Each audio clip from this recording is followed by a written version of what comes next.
Welcome to Home Capital's series on home ownership. Buying your first house can be a daunting task, and in this series, we simplify the entire process for you.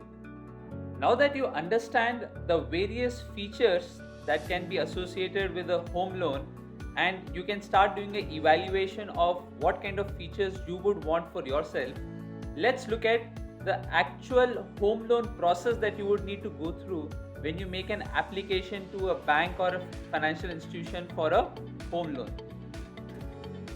The first step required when you apply for a home loan is obviously to fill up the form and submit the various documents that are required by the bank or the financial institution. Among the various documents you will be required to submit is you need to fill out the application form and submit the details as requested in the application form. You'll have to submit your passport photos, a photo identity proof, an address proof. You'll have to submit all the details of the property for which you plan to take the loan. You'll have to submit your bank account statements and your salary slips so that the bankers can verify that the salary that you claim as per your salary slip is actually being credited to your bank account on a periodic basis. In addition to that, you may also be asked to submit your income tax returns for the past 3 years. Once you've submitted the application form along with the requested documents, you will be asked to pay a processing fee to the financial institution to whom you're applying for the loan. This processing fee is a one-time fee which is paid upfront when you make the application, and this is a fee that you need to pay out of your own pocket. Along with the fee amount, a GST of 18% needs to be paid when making the fees payment to the financial institution. Now, this is a fee which can vary from 0.25% of the bank loan amount to up to 2%, and it depends on the financial institution to whom you are making an application for this. Unlike some of the other charges which we will discuss, which can be set off against the home loan that is being sanctioned to you, this is a fee that you have to pay upfront and pay from your own pocket. There are special circumstances, or there are situations when banks are running certain schemes under which you can request a waiver of this fee. After the processing fee charges, the second biggest expense that you will have to pay to your bank is what is known as the home loan insurance cost. Now, what exactly is a home loan insurance? The home loan insurance is taken by the banker on the home loan which is sanctioned to you, so that if something were to happen to you as the borrower of the loan, the insurance company would step in and fulfill your obligations under this particular loan. This ensures that the banker will not be worried about an untoward incident happening because of which you as a borrower of the home loan is unable to repay the loan to the bank. By taking an insurance, the banker ensures that in the happening of such an incident, the insurer comes in and they would fulfill your obligation. Now, when you take a home loan from a bank, by default they would offer you insurance from the companies with whom they already have an tie-up. Although it is not mandatory that you stick to only those insurers, you can always take the home loan amount, go and check with other insurance companies in the market as to if they are able to offer you a premium amount which is lower than what the banker is charging you for taking an insurance against the loan. When you make a home loan application, you will find that almost every institution will insist on having this insurance in place, but you must be aware that it is not mandatory to purchase a home loan protection plan.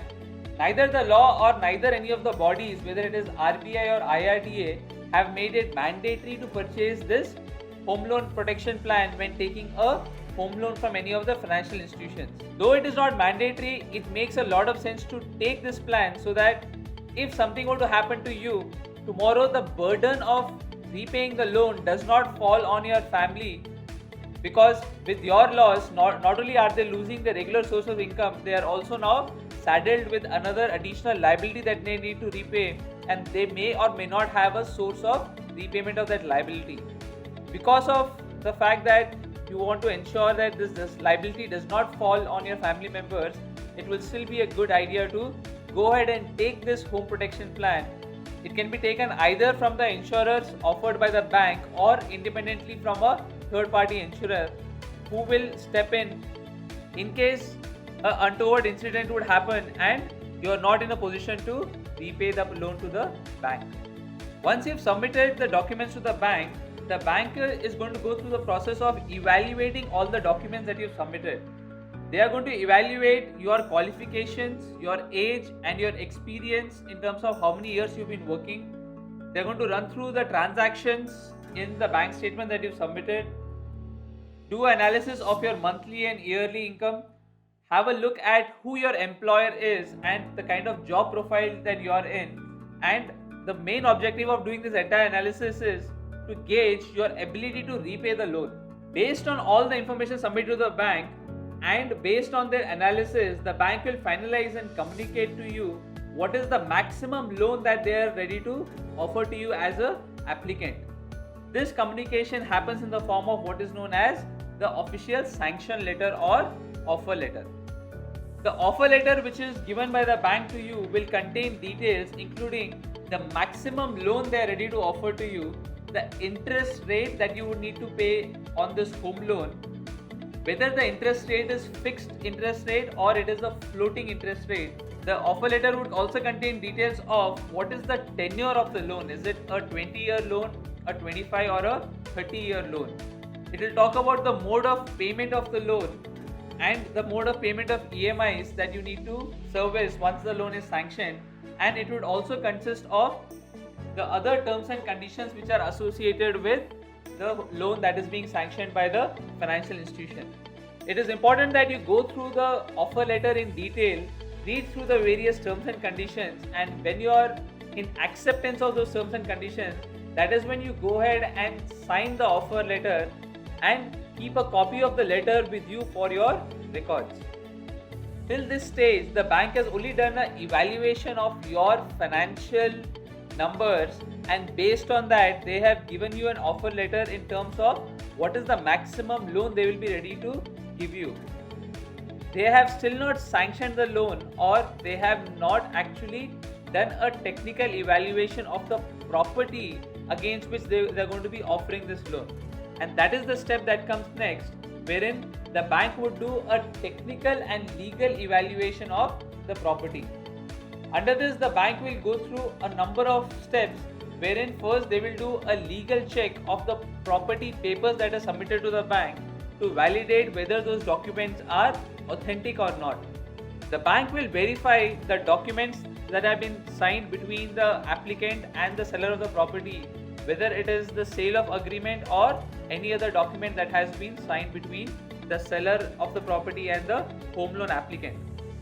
In addition to verifying the documents of the property against which you are taking a home loan, the bank would do a technical background check of the developer and actually go and do a physical check of the property to understand the stage of construction the property is in, and also to understand whether the construction is as per the documentation that has been submitted to the bank.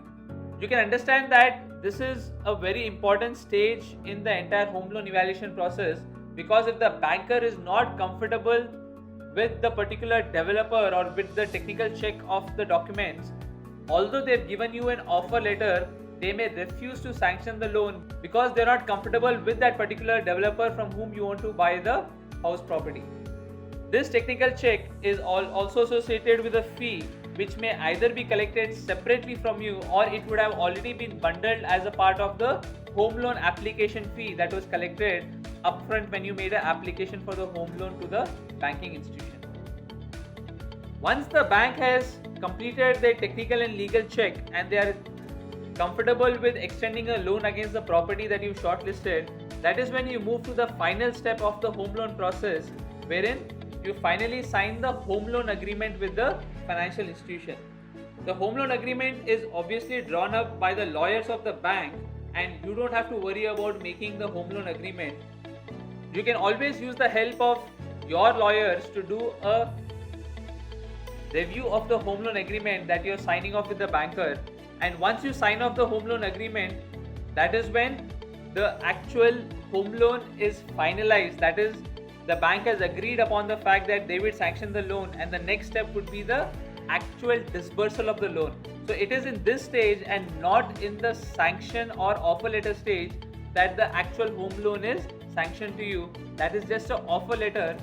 The actual loan is going to get sanctioned only when you sign the final agreement with the banker. In addition to signing the agreement, it is not uncommon for the banker to request you to give him post-dated checks for the EMIs that are going to start after the home loan has been sanctioned.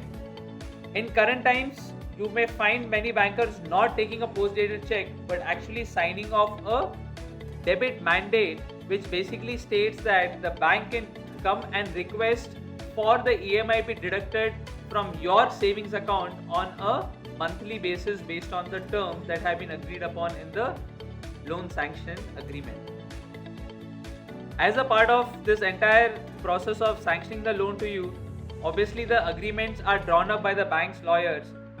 The bank also takes care of stamping the home loan agreement, and that is finally signed off by both the parties to the home loan. The Home Capital community assists and guides you successfully through your journey of home ownership.